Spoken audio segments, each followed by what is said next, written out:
So I'm Peter. And I'm John. And we're the RV Geeks.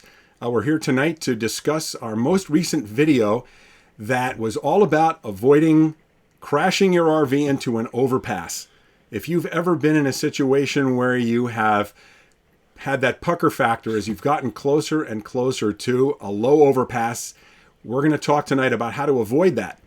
Now, one of the things we discussed in our video was one simple method for how to measure the height of your RV. And we got tons of great comments, questions, and input since that video went up. Tonight, we're going to answer some of those questions, tell you about some of those comments, and give you some more tips about things we didn't cover in the video. So we had mentioned in that original video about the importance of knowing the height of your RV, but also the importance of having that information handy while you're driving, and had said you could post it on your dash either with a post-it note or a label maker. And there were a bunch of people, Yoli, Todd, Dino, and a bunch of other people who chimed in saying that they were already doing exactly that and suggested that to others to follow along that. Mike also included another neat little tidbit. He said he includes his license plate number on that little post-it note on his dash. So that way when you enter a park and if you're pulling up to the kiosk at, let's say, a state campground, they're asking for your license plate number. You don't have to try and remember it. It's right there. So that was a really, really great tip.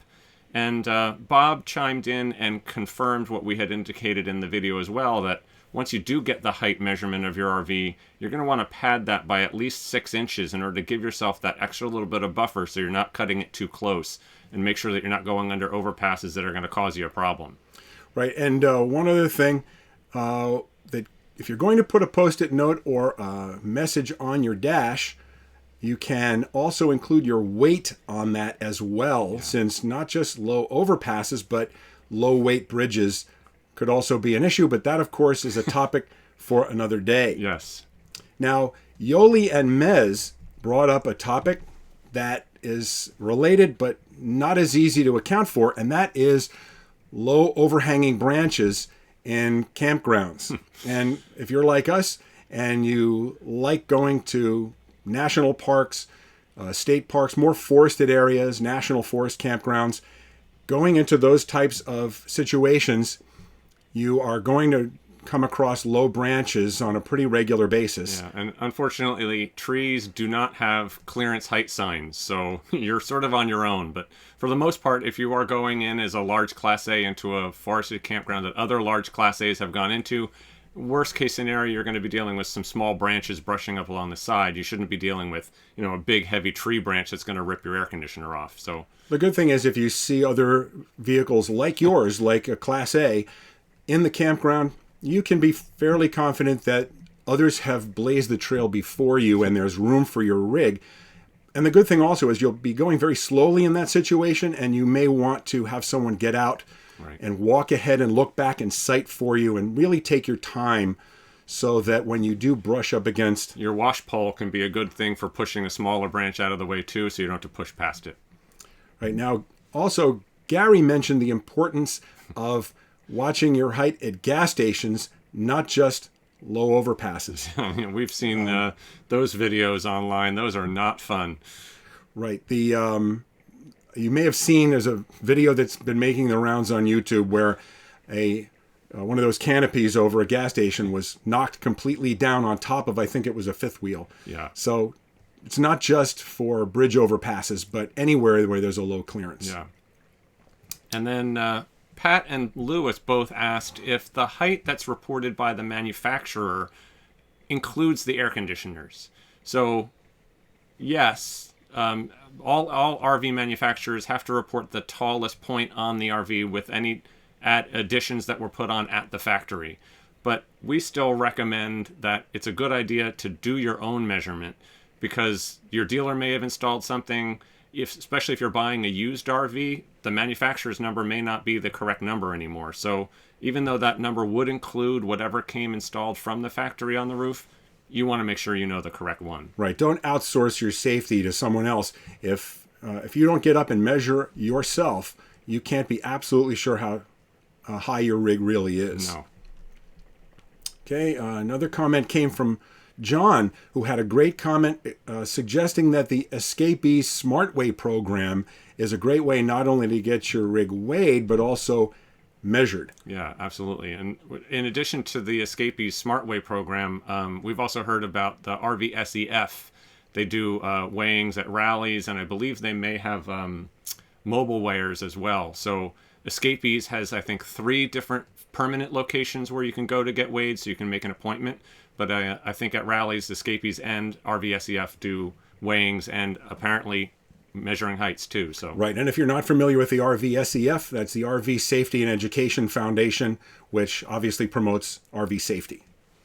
So also we have a thanks to Tim, Greg, Rollover Rider, and Kirk and Patrice for mentioning that lots of RVs have curved roofs. Yes. Now we demonstrated in the video how you measure a flat roofed RV, which is what we have. And so that we thought we would expound on that a little bit.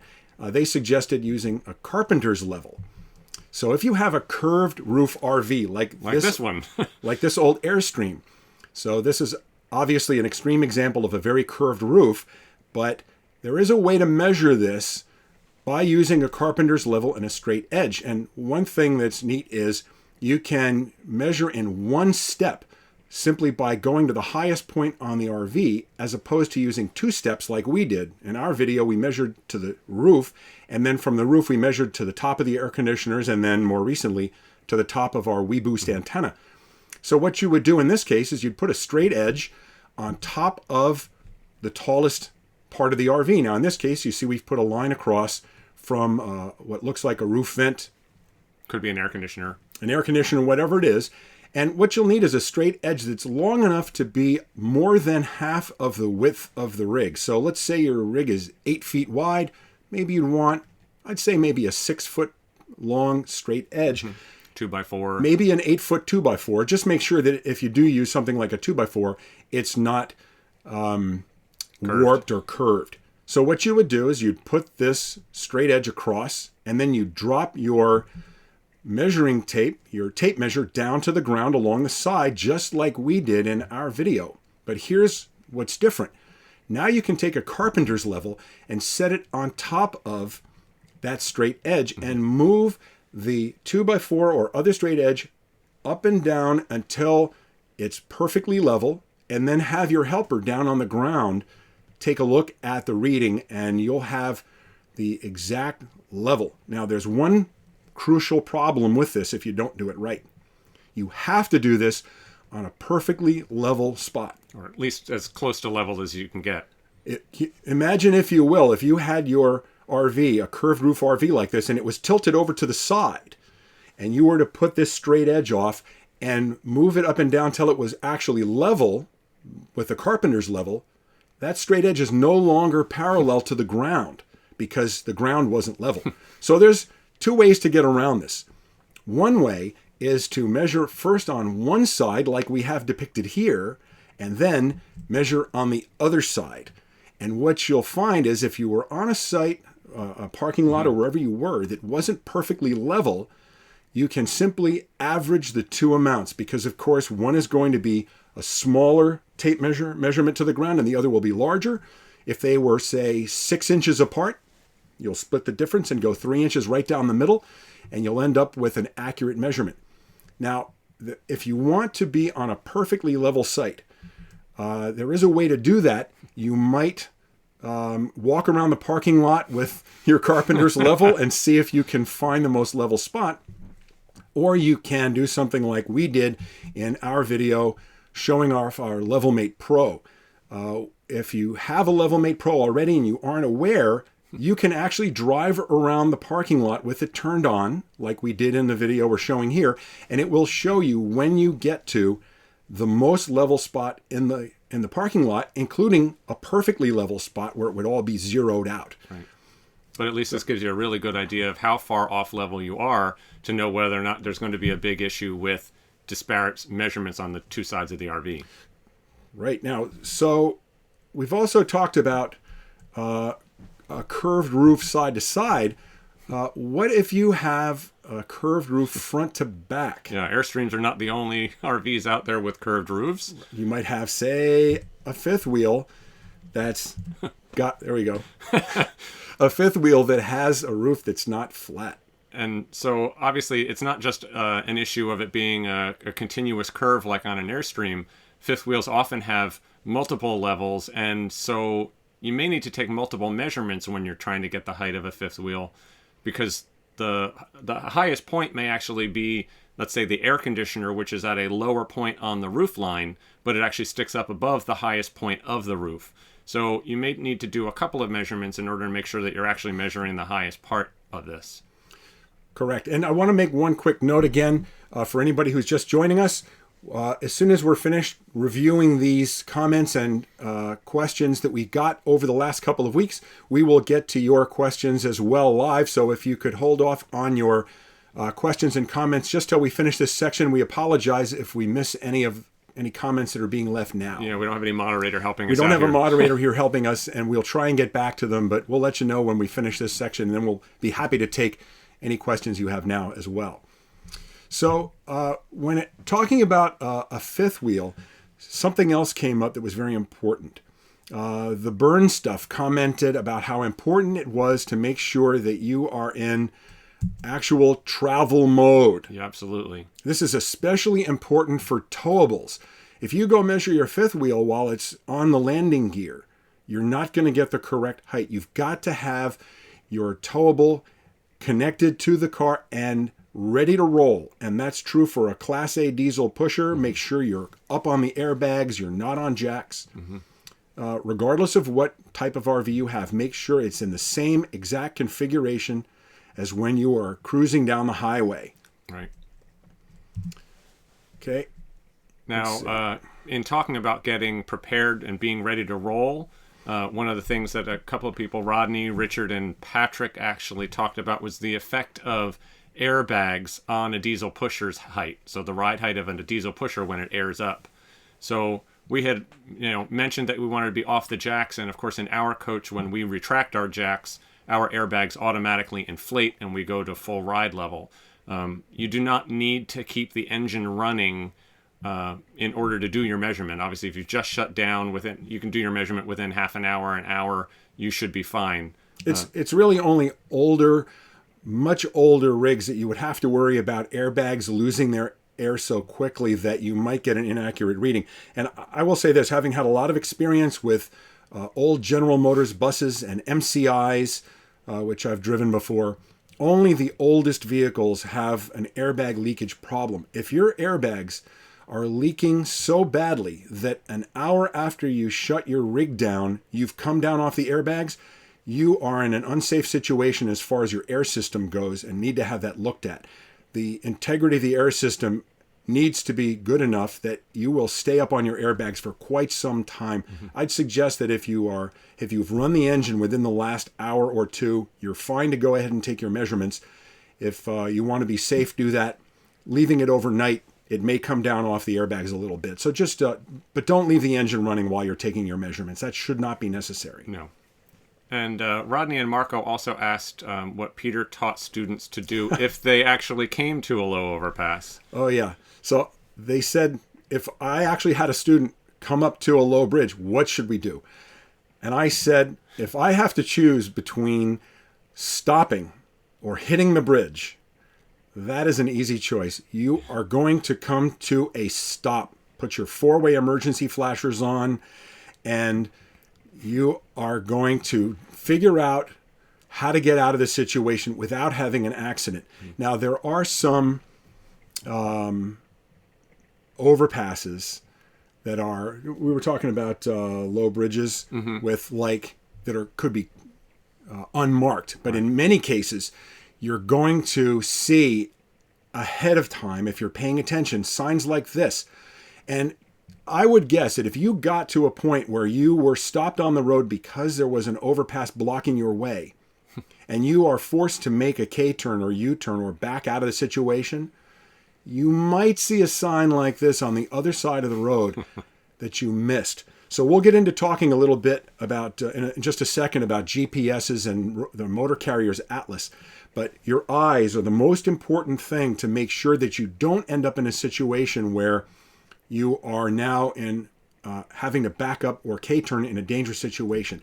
But again, if you do, unfortunately, that's what you have to do. If you have somebody else with you, have them get out. They may be able to help direct traffic or get other cars to move out of the way so that you can back the coach up to get away from the bridge. Unfortunately, it is a bad situation, and you just got to tackle it when it comes. The best thing to do is to stay calm.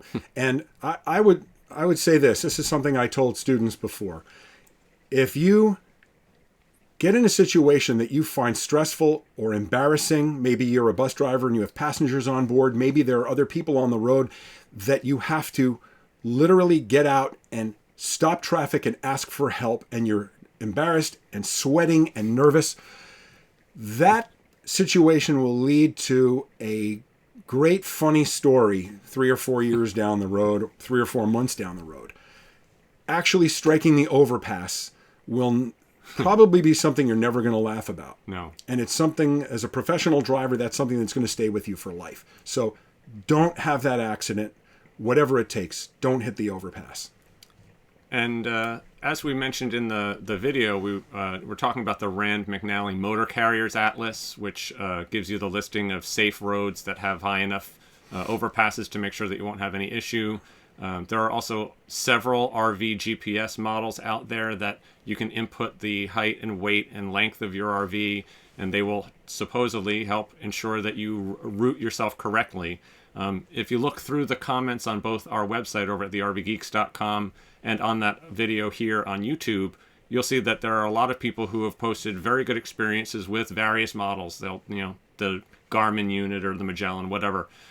We don't have any direct experience with it. We don't rely on a GPS. If you're interested in one, there are definitely very good tools to have. They can certainly add that extra little bit of help. But again, the one thing that we absolutely recommend is do not outsource your safety to these devices. They do make mistakes. It's a great extra tool to have the Motor Carrier's Atlas with you, or a GPS unit, a Garmin or a Rand McNally RV GPS, where you can put in your weight and your height. Mm-hmm. But like John said, don't outsource it. Don't depend on it. Don't get complacent and not pay attention, and you say, oh, I'm following my GPS. It says to go this way. Yeah. That doesn't mean you shouldn't be watching for those warning signs of low clearances ahead. Correct. Okay. Doug and Michael had mentioned about not only having fully inflated airbags, but fully inflated tires when you're doing your measurement, which is a good advice. It makes at least, some minor difference in the height. And he and Tor also asked about the difference between running fully loaded versus running fully empty. So the effect of that on air suspensions and spring suspension. Yeah, air suspension is much, much less affected by load because of the distribution valves that are in the system. An air system has ride height valves, and it basically goes to the proper ride height using however much air is necessary to accommodate the weight. So I can say that, having had the experience of being a tour bus operator and taking an empty MCI and picking up a busload of 50 passengers and all of their luggage for a week-long tour, there was virtually no discernible difference whatsoever in the ride height. The ride height valve simply adjust. Now, if you're in a sprung vehicle, a travel trailer, or a gas class A, fifth wheel, a gas class A or C, a very heavily loaded vehicle will probably sit lower on the springs. And it's something to keep in mind. Let's say that you empty out everything in your rig because you've sold it and it's got empty tanks, nothing left in it. You've run the fuel down so that there's not too much left, so you don't sell it with a full tank of fuel. And now you're going to drive it. I'm not buying from you. And now you're going to drive it to the new owner's place. You may be sitting a little higher, a couple inches higher than you normally would. It's something to keep in mind if you're very lightly loaded. And also, that's again why we want extra. You don't want to drive under a 12-foot 1-inch overpass with a 12-foot high rig. You need more space. Yeah, better safe than sorry. Right. And Eusebio, Eusebio had a very from clever- Italy. Hello, Eusebio, if you're watching. He suggested if you get into a situation where you are close to an overpass and might be able to get under, that letting the air out of the tires would get you some additional clearance. That's a very clever suggestion. I'm thinking that we would probably not recommend that as your solution. I'd rather turn around and go back. But Make sure you've got a good compressor on board if you're going to do that, Eusebio. yes, exactly. Now, Del mentioned that length is something that's important also that you might want to be aware of, and he gave the great example of the Going to the Sun Road in Glacier National Park.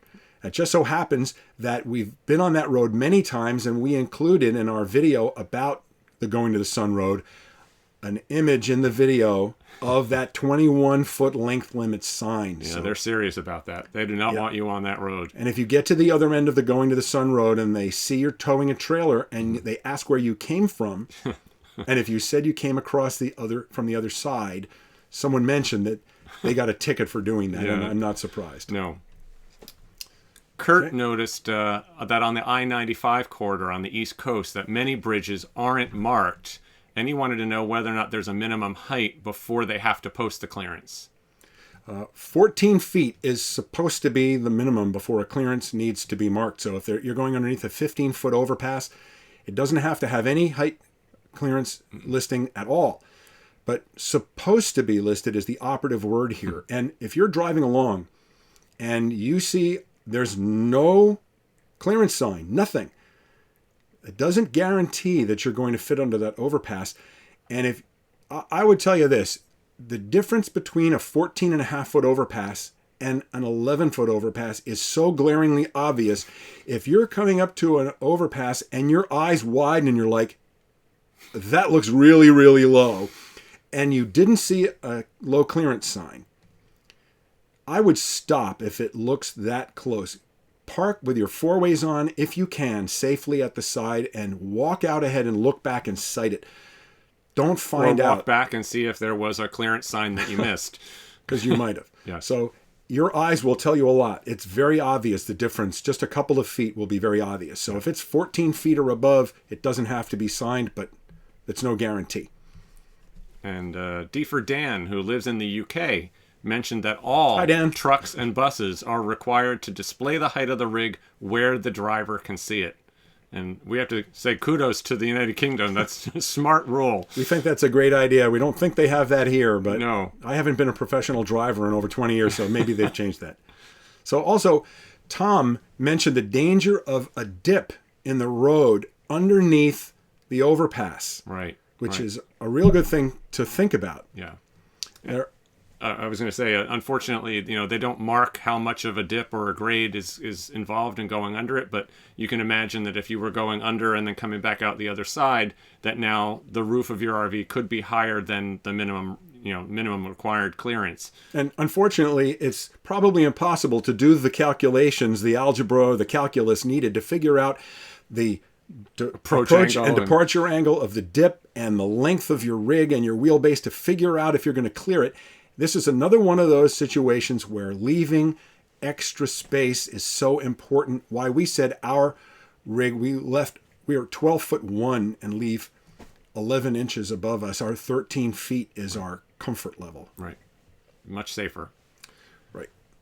Cosland11 said he uses Google Street View to check questionable bridge clearances.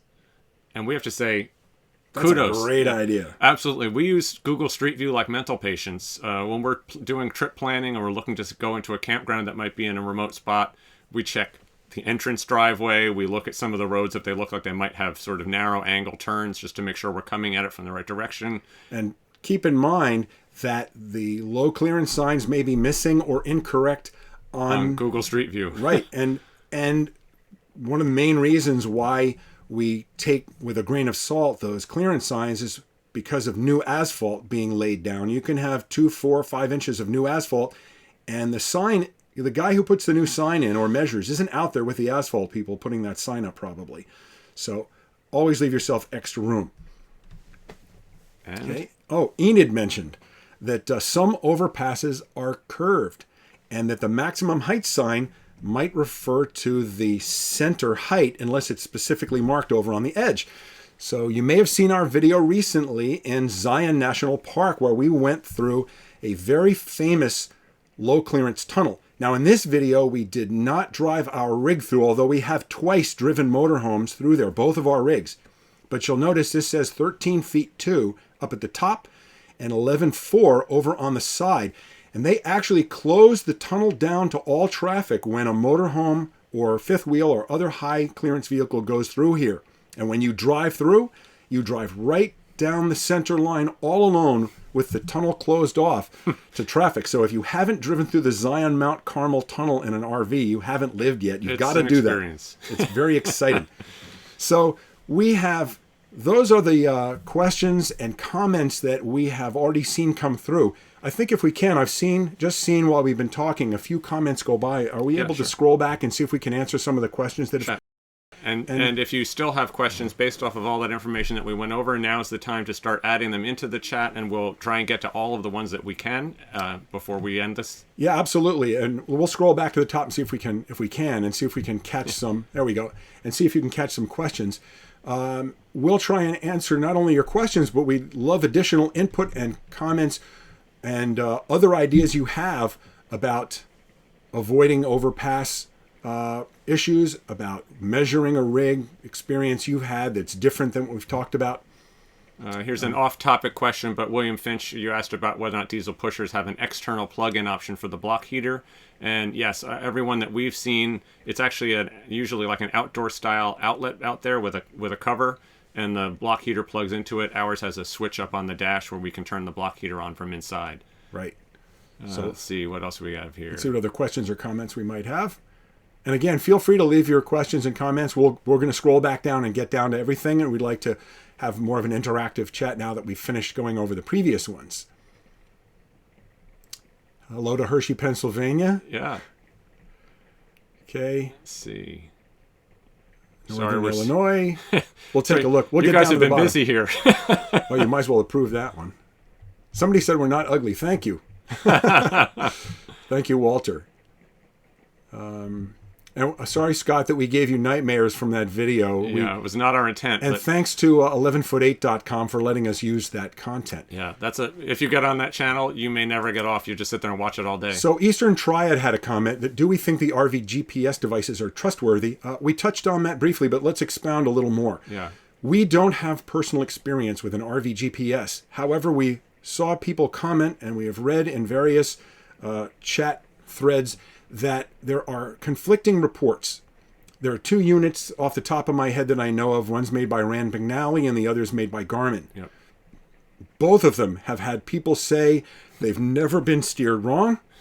Both of them have had people say they have been taken down dead ends or low overpass or low weight routes several times. Yeah. So we cannot say with any confidence that we would trust those. Some of it may have to do, again, obviously we don't know from each of these individual circumstances whether or not they had correctly programmed their height and weight and length into the GPS in order to get the correct routing. Maybe they were relying on default settings that were set in it and it wasn't correct for their RV. Can't say for sure.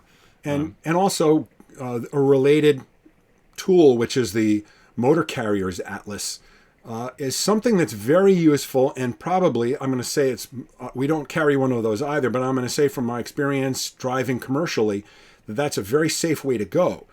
The problem with relying only on that is that truckers aren't RVers, and we like to go into remote places where truckers aren't even going to go. Yeah. We don't know how many roadways that we would love to go down in remote areas aren't even listed on there or simply blocked out for other reasons. Right. Now, obviously, staying on any of the more major routes, whether you're talking about a federal highway or U.S. highway or interstate highway, those are going to have more guarantees that you've got a safer route because they've got to have at least that minimum 14-foot clearance. Right. But the more remote you go, the more opportunities you have for running into a low railroad pass or something like that. So I see Brian asked if there's any way to override the I think the HWH lift system. HWH lift system. I think you mean the leveling system. From deflating while needing to travel short distances for mountain terrain. On a 2004 Monaco 45. With our system, if we have an HWH also, which is 2005. It's probably very similar to yours. With ours... Well, except he probably has air ride, air leveling. Oh, yeah, you might have both. So I'm not sure what... if you can post a little bit more detail, Byron. Well, post again with a little more detail, Byron. Yeah, what do you mean by deflating while you needing to travel short distances from mountain terrain? Why would you need to deflate your air system while traveling through the mountains? I'm not sure I'm following. And for whatever it's worth, I have one time been in an MCI in sub-freezing conditions where the valve that sent air from the air system to the airbags was frozen. I got up, I was on a charter to West Point, New York in January, and when I went to start the bus in the morning, it would not air up. And I didn't realize it at first until I was driving and I was going like this, bouncing because my airbags were all the way down. So I don't know of any situation where you could drive an air suspension equipped vehicle without the airbags inflated. So just clarify that if when you could, we're going to continue scrolling down the questions and comments, and Cameo Collections. We'll keep an eye out for Byron. Guilty of losing the air conditioner at a drive up. Ooh, that is definitely an experience I'm sure you've never forgotten. Ouch. Okay. Patrick Krautkramer asking about how concerned should we be about width? The standard width of a lane is 12 feet.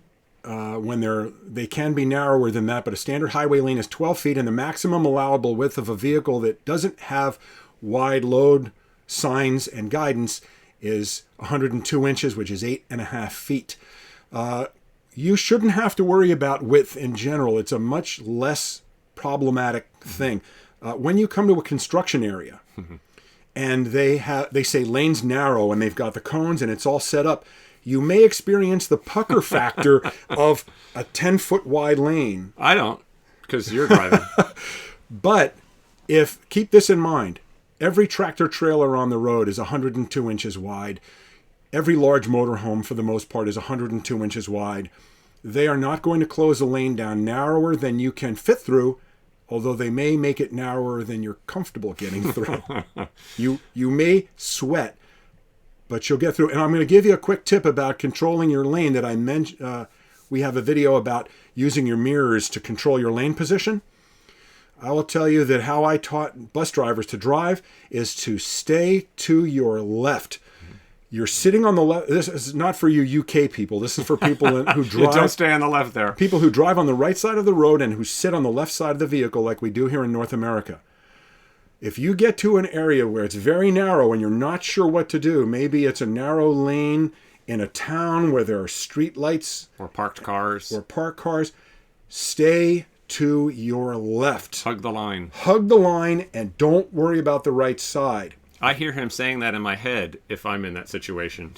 When I see people going through ahead of me, especially if other larger vehicles, not a pickup truck, but a box truck, a bus, another RV, if they go through that lane, I know I can fit and I can judge how much by based on seeing them go through. All I have to do is put my left tire on that line and don't worry about the right-hand side. Always hug left like this, and that's how you're going to handle really tight, narrow spots. Yeah. Okay. Mario is asking about, is there an app that lets you know which highways have low overpasses? He went through Connecticut and had had one that had 9-foot overpasses. I wasn't in my motorhome, but I had thought of taking it. There was an app we heard about. And there's a bunch of apps, actually. The one that we've heard the most about for RVs is called Copilot RV, and it's basically just like the RV GPSs, which you can put in your height and weight and length issues into it, and it will calculate the route accordingly. And it just runs on your iPad or your iPhone. There's also Truck Path or Trucker Path. I think that's another one. But that, I think, is, again, there's several that are targeted towards truckers. And we generally, while they're certainly a guide, I don't know that I would want to rely on that solely because, again, it's going to definitely route you along the most interstate-y type of path, which might not be the most direct to get to where you're going. Yeah, it's always getting to that remote campground where you're putting yourself in the most challenging situations, especially in the east and the northeast. We're a little spoiled. We do the majority of RVing out west here, but we also I have a little unfair advantage being a former professional that I am. I have a little bit less of a fear factor. If I came into a situation where I had to turn around or something, I would manage to get through it. He doesn't sweat. Yeah. So also I see a quick hello from New Jersey from Angel Torres there. We have a number of people watching from New Jersey. We'll say hello. Hi, Mom. Hi, Mom. We also have to see, Marcia asked, are incorrect postings of clearances like bridges, etc., very common? I certainly have not heard or read anywhere where there's specifically like a rash of problems with that. I think they do a pretty good job of keeping those up to date. Obviously, there could be vandalism. Kids could steal a sign or something along those lines, but I certainly haven't heard of it being a common problem. I haven't heard about that being a problem. We've been on the road for 15 years, traveling all over the place, and haven't encountered a situation where that was the issue. Right. And I see Martha also mentioned on how the 11'8" channel, people will take off all their roof gear in one go. Yeah, it's kind of like a squeegee, isn't it? It's just like, we're trying to help stop that. That's why we're here today. Yeah, that's right. Let's see. So Bill asked whether or not if the height clearances of bridges have any safety factor built into their measurement, or is that the exact height? Bill, I'm going to go with the official word on this, that those are the exact height, and you should not count on anything extra from it. If you see that sign that says 11.9, I would believe it, or lower. Less. Right. If I'm 11'8" and I see a sign that says 11'9", I'm going to find a detour. If I accidentally go down that route or have no other choice but to go down that route, I'm going to stop. Before I go underneath that overpass, I'm going to hope there's a safe place to pull onto the shoulder and turn my four-way flashers on about 4 or 5 feet before I go underneath that overpass. And I'm going to get out and walk out ahead and sight it back. If I have someone with me, if you've got a co-pilot, have them walk out and sight for you and crawl underneath there. But don't get yourself in that situation. If it says, like I said, if it says 11.9 and you're 11.6, 11.7, 11.8. You a gambling man? Yeah, we avoid those things, which is why we've never had to back out of a situation like that, and we've never clipped the roof. And again, according to the regulations, when they do resurface the road, they are supposed to remeasure and adjust the signage. But, does that happen every time, or does it happen in a timely fashion? I don't know. So again, assuming that there's that measurement or less and you have your buffer, it's probably your best bet. Right. So let's see. Let's see. Smokin' Jim asked, are some of the GPS sites, which I'm assuming you're talking about online mapping services like Google Maps and stuff like that, are they RV friendly? Will they steer one clear away from routes with low bridges? That's a good question. Yeah, it's a good question. I know there's Ron followed up with lowclearances.com. I've heard of that. Thank you, Ron B, for following up with that. Yeah, I'm pretty sure that there are a couple out there. The mass market ones, Bing Maps, Google Maps, those don't. I think RV Trip Wizard may include that, but that's, again, it's a fee service for that, for accessing that site. We don't use that. Okay, let's see. What other questions might we have? Sorry, here. See, Angel said that RV Parky app is a good one for camper parking info, and it tells you about low bridges. Again, I'm assuming that's in relation to approaches to campgrounds. Yeah, thank you. Thank you, Angel. RV Parky is supposedly a good app with more information than just about the park. Yeah, I apologize. We use so many different apps, and usually in rare combinations, it's hard to keep track of which ones we use. Hi, David, in Zephyr Hills, Florida. We have a customer down there. That's right. One of our website customers. Brandon asked a question in Spanish, but I apologize. Brandon, we don't speak Spanish, so... No habla. I'm sorry. If someone can see Brandon's note and translate that for us, sorry about that.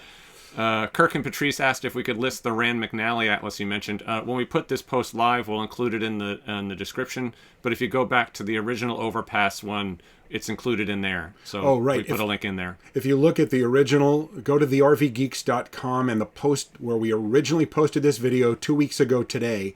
And in the related gear at the bottom, you'll see a list to the Rand McNally Atlas. You'll see a link to that. And our race asked if we recommended the spring base or a crank up for our Wi-Fi booster.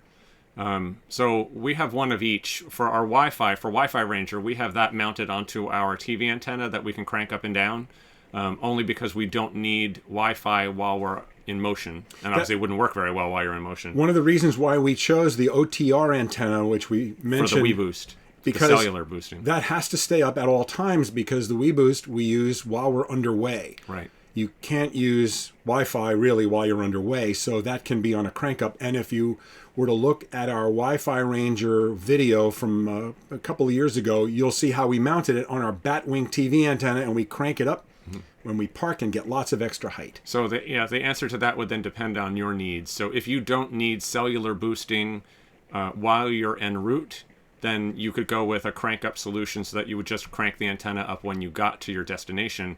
With Wi-Fi, there's not really any point in having it mounted in a way that's usable while you're driving, because you can't use Wi-Fi while you're moving. I also see that Matthew commented we should not rely on a police escort either. I think if you're relying on a police escort to get you out of a place you've dead-ended yourself on a country road, you will be sweating. Yeah, but it's good. Still better than hitting the overpass. And I will tell you, I've had a quick anecdote. When I would take drivers out, again, for those of you who don't know, I used to run the training program for a large metropolitan bus company. And when I would take people out who were getting to the point where I was almost ready to cut them loose and they were going to start working as bus drivers in the city, driving MCIs, sometimes I would test them a little further to see if they were really ready to be on their own. And I would take them on this one road near where one of our bus terminals was, and I knew that it was marked further back, but not on the bridge. And the height of that was just a few inches taller than an MCI. And as soon as we would pass that sign, about a quarter mile, I think, before the bridge, with that driver and sometimes several other students on board, I would say, you sure you're going to make it under that bridge? And if I got silence from that trainee, I knew they didn't know what the clearance of that bridge was, or they didn't know how tall the bus was. So they would say, well, I think so. And as we got closer and closer, I would ask them again, are you sure you're going to make it? Are you sure? And if they couldn't tell me categorically that they would, and they'd slow down, but they would continue to drive slowly toward the overpass. And if they kept doing that, I would take my clipboard and I would slam it against the inside wall next to my seat. And I will tell you this, that I was told years later by those trainees who that happened to, and anyone else who was on the bus, that while they had a heart attack at that moment or had to go change their underwear, none of them ever forgot that lesson. Never drive under an overpass that you aren't 100% sure you can get under. Don't worry about stopping traffic. Don't worry about embarrassment. Don't worry about anything other than not hitting the overpass. Safety first. Right. Shane Vergari mentioned that as a new RVer, they almost scalped their rig in New York City last summer heading up to the Cape because they were relying on Waze, which took you on a detour to avoid traffic. Any apps available for this? So again, there's Copilot, which has an RV edition. There's that Trucker Path app. There's a bunch. If you just go to Google and search, you can also look in the comments on our previous Overpass video. A lot of people put in their recommendations for stuff that they were using about whether or not it worked for them. But again, you can't 100% rely on them because they can still steer you wrong. I have to say, I have to give you a lot of props for being a new RVer and driving in New York City. Good for you. That's really fearless. I like it. I like that you almost but didn't actually scalp it. Yes, that's right. Good for you. Let's see. So I'm scrolling back here. Sorry, You just lost caught your up. place. I did lose my place. Okay, so there's the Android apps. There we go. Let's see what else we've got. Well, and we'll do our best to get to everybody's questions and comments. Thanks so much for your patience as we read through. We see we have 256 people with us right now. Thanks so much for being here. Yeah, I hope this is helpful for you guys. And again, Brandon, I'm sorry we don't speak Spanish. Flintlock has a question. Yeah. Or a comment. Flintlock said he's seen several overpasses marked at 13 feet, but they had a dip in the middle, making them effectively 10 feet. getting back to what we said earlier about that approach and departure angle, make sure, especially if it's a steep dip down and back up, the overpass clearance listed may not be nearly enough. Yeah.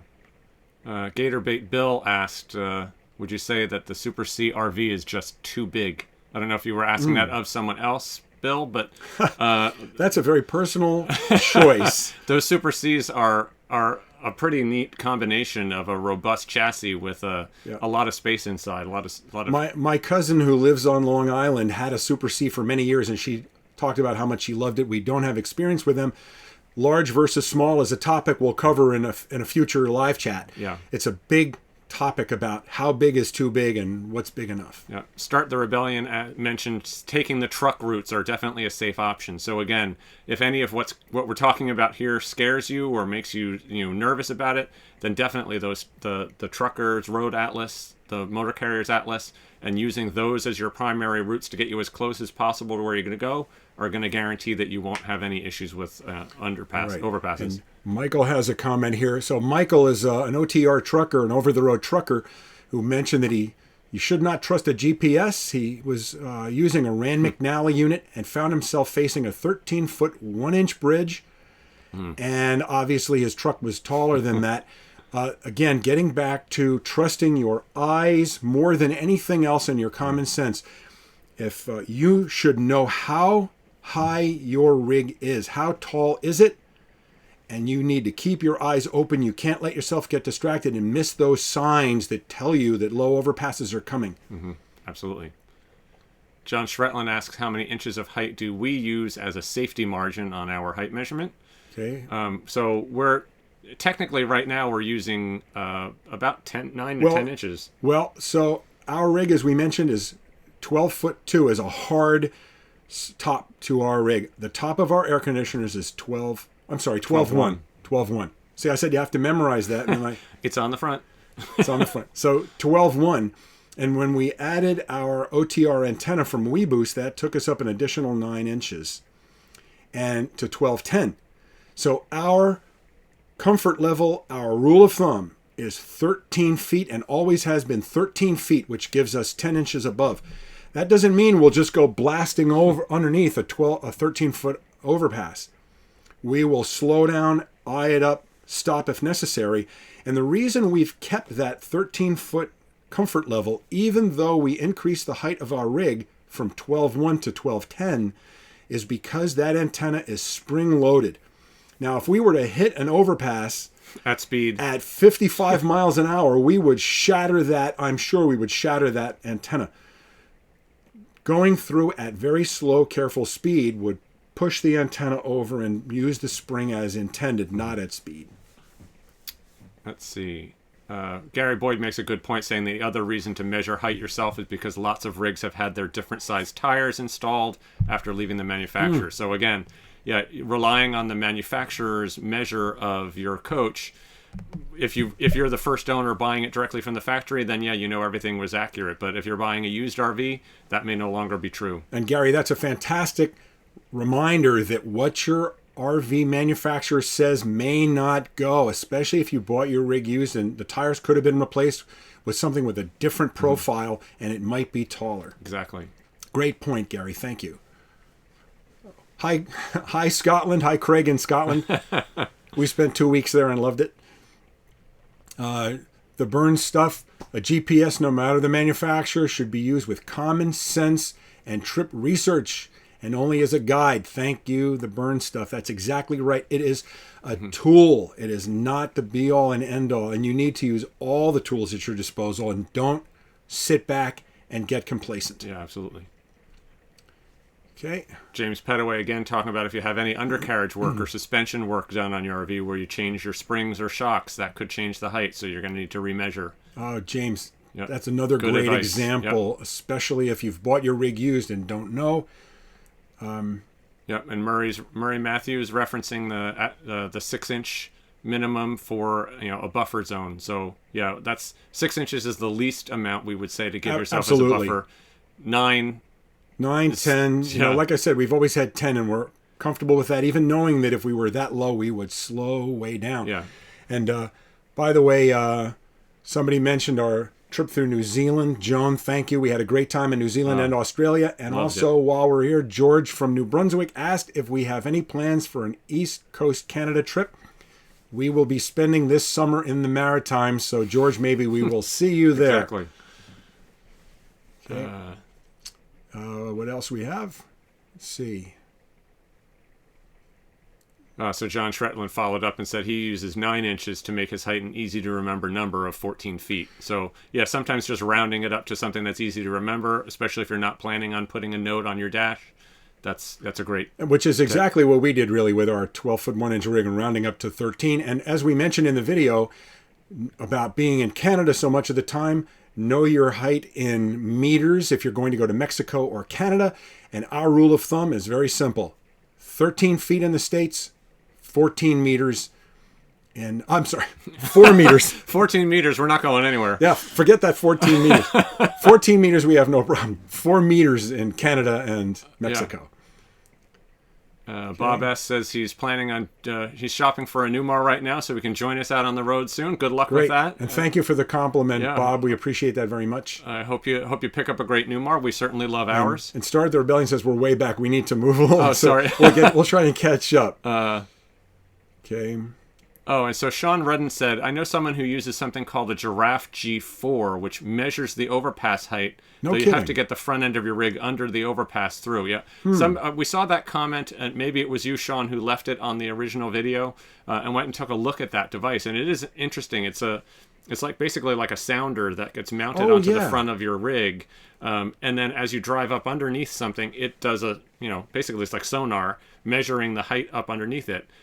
So you do need to go slowly. Unfortunately, it doesn't work at speed, and for obvious reasons, because obviously the length of your hood probably isn't enough to get you to stop in time. Also, I see RV Daydream mentioned again that RV-specific GPS is that the infrastructure isn't always reported correctly. And that is another reason, again, to trust your eyes when it comes to looking at your situation. If it looks incredibly close, like I said, if you've driven under an overpass, it's very, very close to your roof, you're going to recognize it over time that a 14-foot, overpass clearly doesn't look the same as a 12-foot overpass. Yeah. Slow down, check it out, get out if you need to. Exactly. And actually, in RV Daydream's case, they were talking about being rerouted around a low bridge that actually wasn't low anymore. So, again, they can send you on a little bit of a goose chase, taking you on a route that's not necessary anymore. But that's sort of the gamble you take. Okay, so I see Byron is mentioning living in Gatlinburg, and some of the roads have an incline. Okay, so this is Byron giving us some info on, So when I need to move out of my driveway, I do not want the HWH system to deflate as switching from park to reverse. Okay. So our HWH system. Yeah, well, we don't have HWH air leveling. Right, we don't. What happens when we put our rig in reverse? It dumps the air in the tag axle only to reduce the amount of scrub on the tires as you turn. I'm not sure. You may want to check with HWH on that. Or you may want to go over to the irv2.com forums for the Monaco forum and see if somebody in there, maybe there's a tip. I would imagine there must be some kind of a mechanism to stop that from happening for that exact reason. Right. You're going to need to do a little research on that one. I'm sorry, we don't know. I think you must have air leveling. Yeah, so he's saying I have to jack up the RV as I back out of my 100-foot driveway that has an incline. When the boss is jacked up, I would prefer and not going into the travel mode as it deflates the bags. Thank you for that clarification. But unfortunately, our system doesn't work that way. We don't have any experience with that. So Kirk and Patrice asked, do we have to worry while passing through Canada and U.S. customs as far as our mirrors are concerned? I will tell you what, you will pucker going through there. And again, I have... It always looks close. I have a lot of years of professional motor coach operation, and I crawl through those. And I think they do that on purpose with those big iron stanchions so that no one will go flying through there. They give you about this much room on each side, and if you don't want to click a mirror, go slow. But again, stay left. Yeah. Put your left mirror a 1/4 inch away and let the right mirror worry about itself. Unless your mirrors are swung way out, you should fit. If you've got big wide mirrors that you have out further than normal, it's possible they would touch. Yeah. come to a stop and make sure. And that's one of those situations where we are like eagle eye looking for the signs for making sure we're in the RV lane going through the border, because you don't want to get stuck in the auto lane because that may not be wide enough. Right. Quick question, a little off topic from PTBO Cam. What made us want to start full-time RVing? Wow, we wanted to quit the rat race. Actually, it was a big thing about it was a health scare. Those of you who've read some interviews we've done before know that I'm a cancer survivor. I won't go into the details other than to say that living through a life-threatening illness at 37 years old will change your outlook on what's important in life, and quality of life is crucial. And those of you who are thinking about going full-time and haven't yet, maybe look to that as an impetus to not wait till you have some crisis that leads you to try to lead a more fulfilling life. Let's see. Okay. I still think we have quite a few to go through. You need to scroll. Rod B asked if we had a built-in GPS or separate unit, what we would recommend. We actually have just a regular TomTom unit that we use. It's not an RV-specific unit. Thank you, Mom. Yeah, thank you.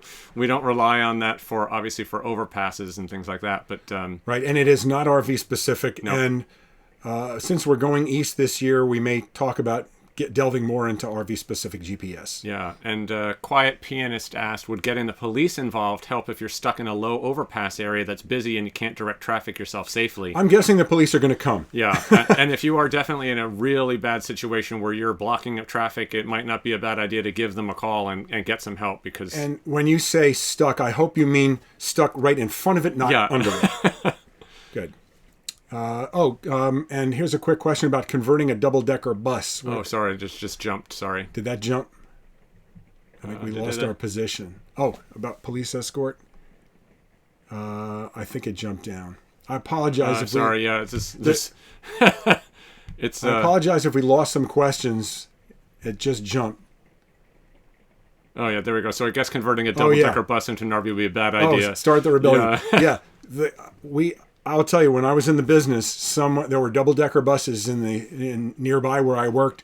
One driver forgot he was driving one, and he hit an overpass at speed because he forgot he was driving a double-decker. So you better know what you're doing if you're going to do a double-decker. Okay. Johnny Ones asked, if you were going to buy a shorter motorhome, what would the length be?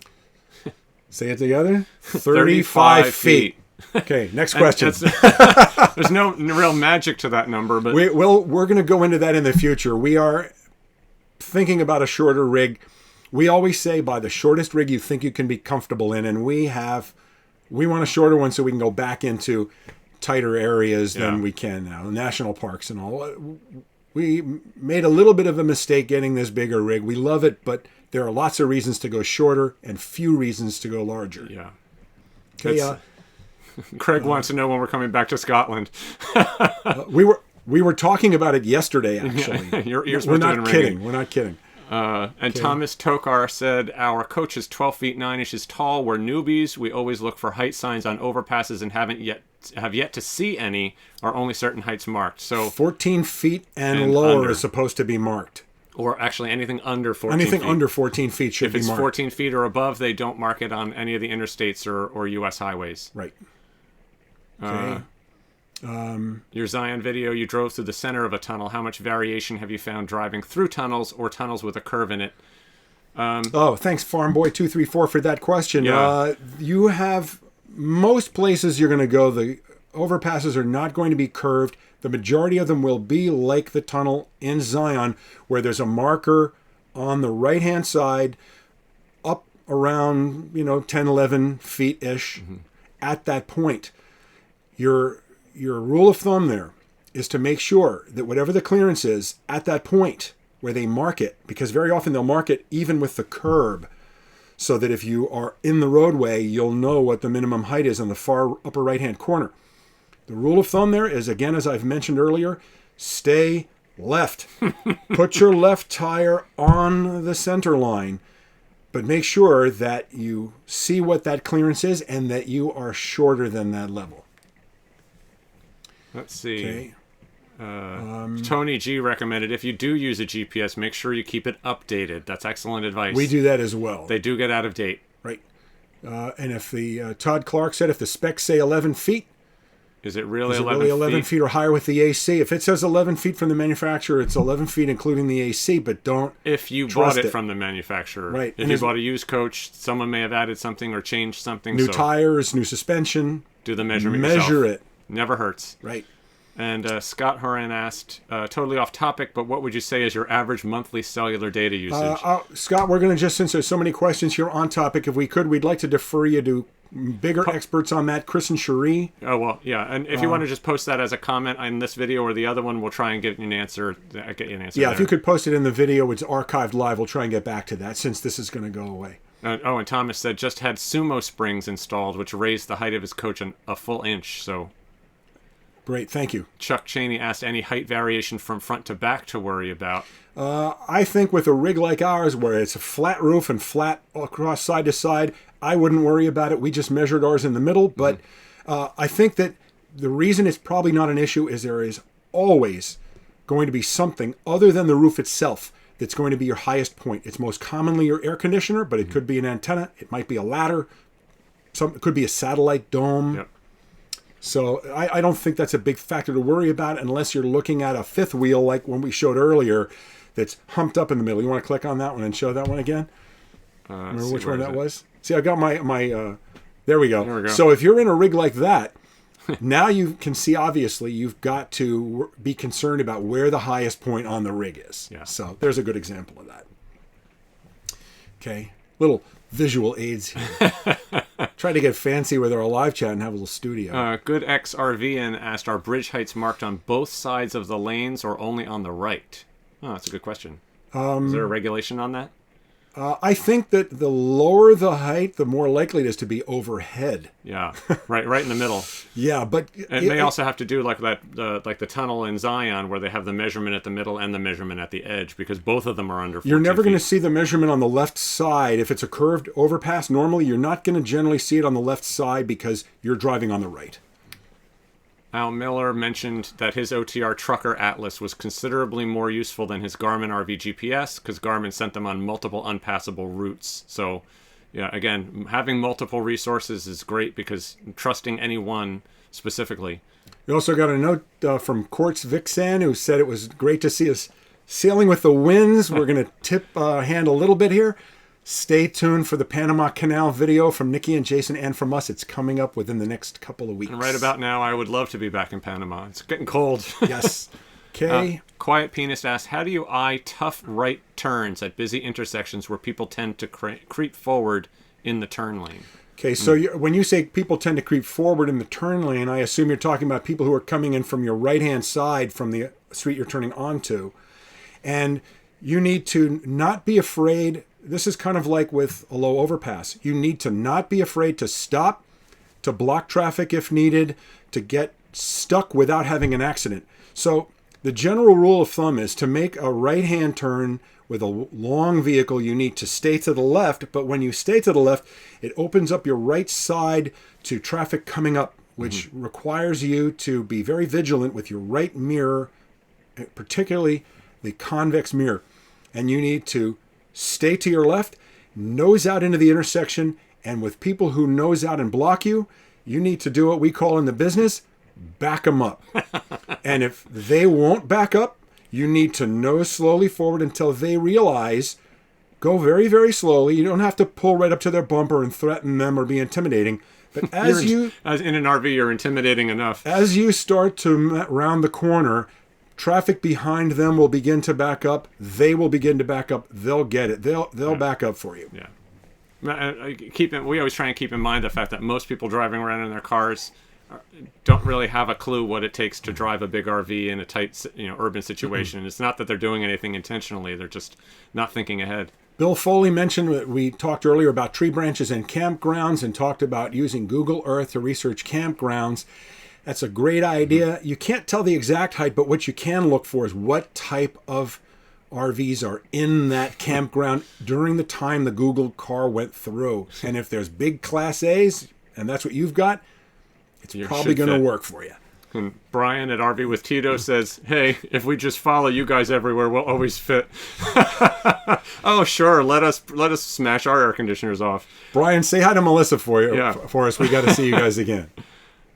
Let's see. And again, Jerry Ellis. Oh, it jumped again. Sorry. Okay. Jerry Ellis said, "Why rely on the manufacturer's number when measuring it yourself is so easy?" Thank you. Yeah, very true. Thank you. Okay. Who else is... Let's see. Other questions and comments?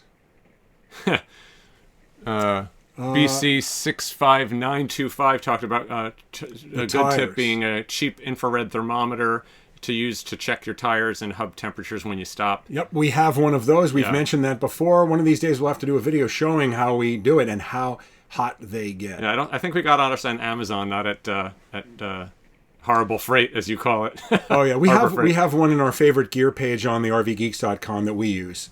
And Scott Horan, we have no idea if our moms are really watching. I'm sure we've lost them by now because this topic is way too... Both our moms said they were going to watch. I saw mine here before. So, Mama, if you're still watching, hello. Warnings about New York State is loaded with low bridges. Yes. Oh, yeah. It absolutely is. And also, Michael Kidd asked if we have any plans to RV in Europe like we did in Australia.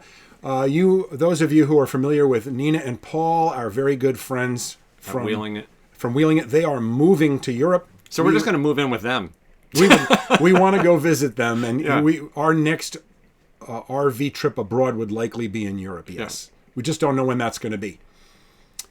Scott Horan, new air at 34 feet. Yeah. Yes, Scott. It's definitely on our radar. It's on our radar, believe me. Let's see. Craig, we're going to take you up on that lunch next time we're in Scotland, but only if we get haggis, because we love haggis. And iron brew. Iron brew. Okay. RV Habit. We had a bridge where you worked. It was listed at 12.4, but was on a hill. If we were 12.4, you wouldn't make it. Thank you. Inclines do matter. Yeah. Leave room. Absolutely. Oh, and Lee Biggs, really interesting. He says the manual for his RV stated that the manufactured height was without the AC unit, as AC units can vary in height and the manufacturer might change their supplier mid-year. Wow. I'm shocked to hear that they would actually give you a spec on the height that didn't have the AC. That's a great lesson. Yeah, really. To measure your RV. Okay. Thank you, Craig. I see Craig's a cheerleader out there. He said 236 people watch. We heard from Aaron. 236 people watching, only 120 likes. Yeah, what are you people doing? Click that like. We're not answering any more questions, so we see the likes pop up there. Let's go. Let's go. So thank you, Aaron and Craig. What else we got?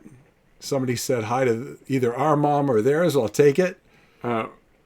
Ray BBJ asked, "Do you miss playing the piano?" Ray, right behind me, if you can see it. Hold on.